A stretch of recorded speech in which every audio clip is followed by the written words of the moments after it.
Wadlak jarum Yim saurur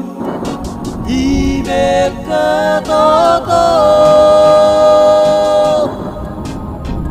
Abiar jabloket Ailen yuk Wadlak jarum Yim saurur Yimek ketutup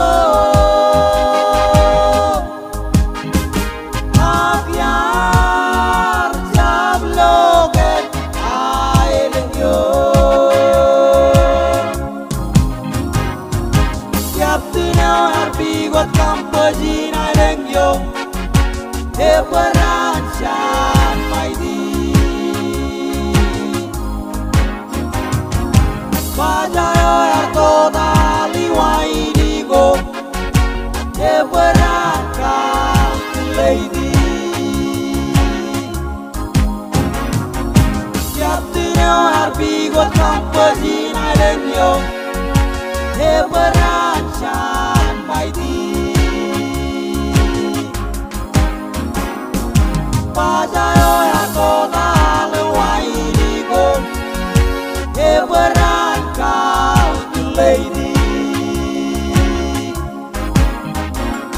Yarauni ralik Yona yaman Ebunga imang oralan Abiar jablo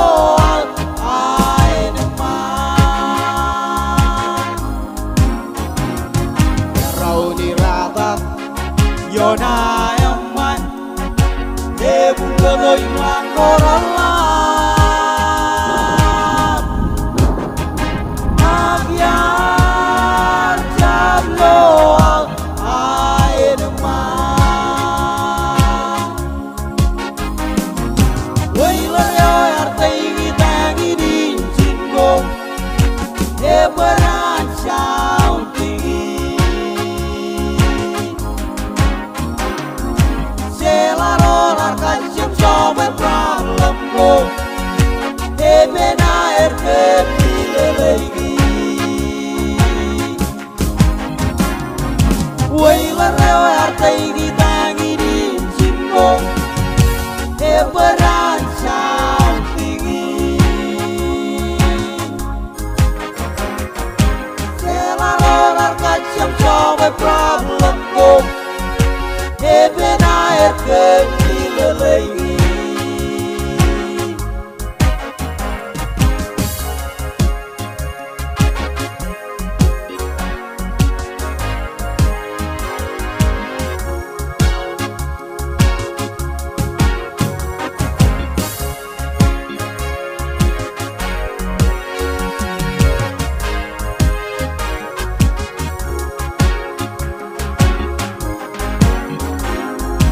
Wadlak jarum Yim saurur Yimek ketutup Abiar jabloket Ailen yuk Yaptino yarbigot kampajina lengyo Eperancan maidi Pajayo yartota liwaidigo Eperancan lady Yarauni ralik Yona yaman Ebunga imang oralan Abiar jablo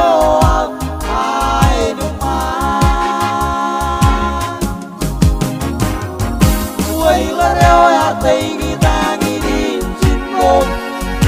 Eperancan tinggi Selarolar kacim sobe problemku Ebena erkep dilelegi